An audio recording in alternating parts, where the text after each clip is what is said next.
अस्सलामुअलैकुम स्टूडेंट्स, मैं हूं अबीब रहमान और आप देख रहे हैं क्वेटर टीवी। स्टूडेंट्स, आज का हमारा लेक्चर है लेक्चर नंबर 3 केमिकल इक्विलिब्रियम में, और ये है explanation of change during chemical equilibrium. यानी आज हम वजाहत करेंगे उस चेंज की जो केमिकल इक्विलिब्रियम के दौरान होती है। Consider a general reaction. फ़र्ज करते हैं कि एक आम सा रिएक्शन है where A reacts with B to form C and D, जिसमें ए बी के साथ मिलकर सी और डी बनाएगा। यानी ये रिएक्शन स्टूडेंट्स, इसमें ए और बी आपस में मिलेंगे और सी और डी प्रोडक्ट बनाएंगे। Initial concentration of A and B are equal. शुरू में मिकदार ए और बी की बराबर होती है। With the passage of time, वक्त के साथ साथ concentration of A and B decrease, मिकदार ए और बी की कम हो जाएगी। And concentration of C and D increase, और मिकदार सी और डी की बढ़ जाएगी।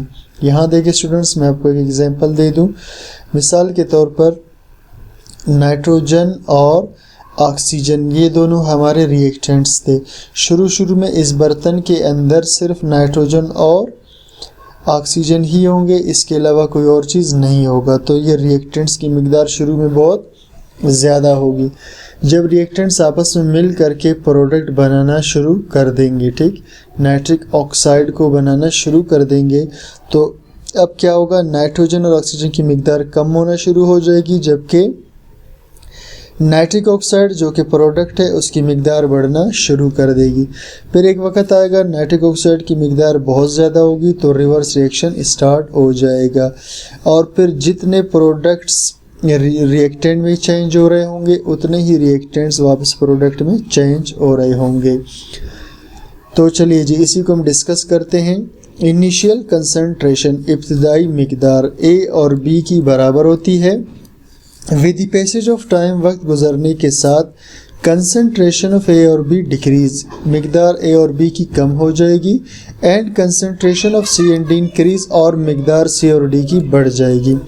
तो इस दोनों की मिकदार कम होगी और इसकी मिकदार आहिस्ता आहिस्ता बढ़ना शुरू कर देगी। In this state reaction proceeds in forward direction.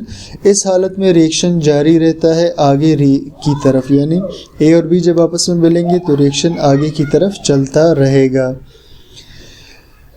अब क्या होगा, the forward reaction now goes on decreasing. अब चूंकि ए और बी सी डी बनते चले जा रहे थे और इनकी मिकदार कम हो रही थी, तो अब आगे जाने वाला रिएक्शन भी आहिस्ता आहिस्ता स्लो हो जाएगा। The forward reaction now goes on decreasing. आगे जाने वाला रिएक्शन अब कम होना शुरू हो जाएगा।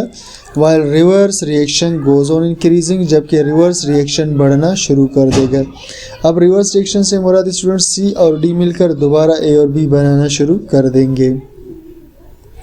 अ पॉइंट कम्स, फिर एक वक्त आएगा, when rate of forward reaction becomes equal to rate of reverse reaction. फिर एक वक्त आएगा जब रफ्तार आगे जाने वाले रिएक्शन का बराबर हो जाएगा रिवर्स रिएक्शन की रफ्तार के, रिवर्स रिएक्शन के रफ्तार के।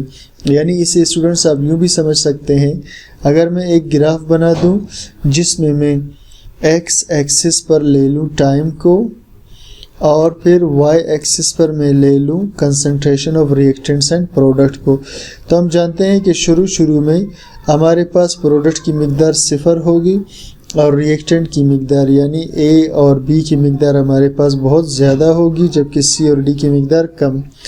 फिर जो टाइम गुजरता जाएगा, यानी 5 मिनट, 10 मिनट, 15 मिनट और 20 मिनट, जो टाइम गुजरता जाएगा, तो ए और बी की मिकदार आहिस्ता आहिस्ता कम होना शुरू हो जाएगी और सी और डी की मिकदार आहिस्ता आहिस्ता बढ़ना शुरू कर देगी। इस तरह बढ़ते बढ़ते और ये कम होते होते एक वक्त आएगा जब दोनों की मिकदार सेम हो जाएगी। यानी इस वक्त जितने रिएक्टेंट्स प्रोडक्ट बना रहे होंगे, उतने ही प्रोडक्ट वापस मिलकर रिएक्टेंट बना रहे होंगे।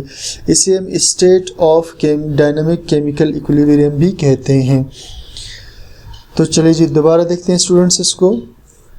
अ पॉइंट कम्स, पर एक वक्त आएगा when rate of forward reaction becomes equal, जब रफ्तार आगे वाले रिएक्शन का बराबर हो जाएगा to the rate of reverse reaction, पीछे वाले रिएक्शन की रफ्तार के। This is called equilibrium point, इसे तवाजुन का नुक्ता कहते हैं, इक्विलिब्रियम पॉइंट कहते हैं। एट इक्विलिब्रियम, इक्विलिब्रियम के वक़्त lines of products and reactants become parallel, लाइनें प्रोडक्ट और रिएक्टेंट की बिल्कुल बराबर हो जाएंगी। देखिए स्टूडेंट्स, ये प्रोडक्ट्स हुए और ये रिएक्टेंट्स, दोनों की लाइनें क्या हो जाएंगी, बिल्कुल बराबर हो जाएंगी। Here change in concentration of reactants and products is called rate of reaction, यहाँ तब्दीली जो मिकदार में आ रही है रिएक्टेंट और प्रोडक्ट की, इसे हम कहते हैं रेट ऑफ रिएक्शन, यानी रिएक्शन का रफ्तार। इसके बाद स्टूडेंट छोटा सा टॉपिक एक और डिस्कस करते हैं, ये टाइप्स ऑफ केमिकल इक्विलिब्रियम है। इक्विलिब्रियम दो किस्म के हो सकते हैं, होमोजीनियस केमिकल इक्विलिब्रियम और हेट्रोजीनियस केमिकल इक्विलिब्रियम। होमो का लफ्ज़ निकला है सेम से, और जीनस कहते हैं जिन्स को, यानी ऐसा केमिकल इक्विलिब्रियम जिसमें रिएक्टेंट और प्रोडक्ट दोनों की हालत फिज़िकल स्टेट एक जैसी हो। क्या मतलब है स्टूडेंट्स, फिज़िकल स्टेट एक जैसी हो? अब देखिए, नाइट्रोजन को हम अगर ऑक्सीजन से मिलाते हैं तो ऑक्सीजन भी गैस है और नाइट्रोजन भी गैस है, ये दोनों मिलकर बनाते हैं नाइट्रिक ऑक्साइड, और वो भी क्या है, गैस। यानी हम यूँ कहें कि हमारे जो रिएक्टेंट्स है वो भी गैशियस स्टेट में है, और जो प्रोडक्ट बना वो भी किस में है, गैशियस स्टेट के अंदर है। ठीक, तो जब रिएक्टेंट्स और प्रोडक्ट्स दोनों की फिज़िकल स्टेट सेम हो, या तो सब गैस हो या तो सब लिक्विड हो, ऐसे केमिकल इक्विलिब्रियम को कहेंगे homogeneous chemical equilibrium. When reactants and products are in same physical state, जब रिएक्टेंट और प्रोडक्ट एक जैसी फिजिकल स्टेट में हो केमिकल इक्विलिब्रियम के अंदर, तो इसे हम कहेंगे होमोजीनियस केमिकल इक्विलिब्रियम। इसके मुकाबले में स्टूडेंट्स, हेट्रो का मतलब होता है मुख्तलिफ और जीनस का मतलब होता है जिन्स। यानी यहाँ पर क्या होगा कि जो हमारे रिएक्टेंट्स होंगे वो प्रोडक्ट्स के मुकाबले में मुख्तलिफ फ़िज़िकल स्टेट में होंगे। अब जैसे फ़र्ज़ करें स्टूडेंट्स, हम कैल्शियम कार्बोनेट को, जिसे हम चूने का पत्थर भी कहते हैं, अगर हम इसे तोड़ते हैं तो ये बना लेता है कैल्शियम का ऑक्साइड, यानी कैल्शियम ऑक्साइड बनाएगा, और साथ में गैस बनाएगा जिसे हम कहते हैं कार्बन डाइऑक्साइड। ठीक है, ये स्टूडेंट्स कैल्शियम कार्बोनेट को अगर मैं खोल के लिखूं तो CaCO3, तो CaCO3, इसमें से ये कार्बन डाइऑक्साइड गैस बन के उड़ जाएगा, बाकी बचेगा कैल्शियम ऑक्साइड। तो स्टूडेंट्स, अभी जो कैल्शियम ऑक्साइड है ये होता है सॉलिड स्टेट के अंदर, और कैल्शियम ऑक्साइड जो बनेगा वो भी होगा सॉलिड स्टेट में, लेकिन जो कार्बन डाइऑक्साइड है वो होगा गैसियस स्टेट में। अब स्टूडेंट्स, इस रिएक्शन में आप गौर करें तो रिएक्टेंट्स हैं सॉलिड स्टेट के अंदर, लेकिन जो हमारे प्रोडक्ट्स हैं उसमें से एक है सॉलिड स्टेट में और दूसरा है गैस स्टेट में। तो चूंकि इन दोनों के फिज़िकल स्टेट्स अलग अलग है, फिज़िकल स्टेट इनके क्या हैं, अलग हैं, तो ऐसा रिएक्शन जिसमें रिएक्टेंट और प्रोडक्ट्स का फिज़िकल स्टेट सेम ना हो, ऐसा रिएक्शन जिसमें रिएक्टेंट्स और प्रोडक्ट्स का फिज़िकल स्टेट सेम ना हो, उसे हम कहेंगे heterogeneous chemical equilibrium. When reactants and products are in different physical state, जब रिएक्टेंट और प्रोडक्ट मुख्तलिफ फिजिकल स्टेट में हो तो इसे बोलेंगे हेट्रोजीनियस केमिकल इक्विलिब्रियम। स्टूडेंट्स, यही आज का हमारा लेक्चर था। उम्मीद करता हूँ आपको लेक्चर समझ में आ गया होगा। तो मेहरबानी करके चैनल को सब्सक्राइब कीजिए, लाइक कीजिए, शेयर कीजिए वीडियोस को, ताकि मेरी भी हौसला अफजाई हो जाए और आपके लिए मज़ीद अच्छी अच्छी वीडियोस बना सकूं। Thank you for watching.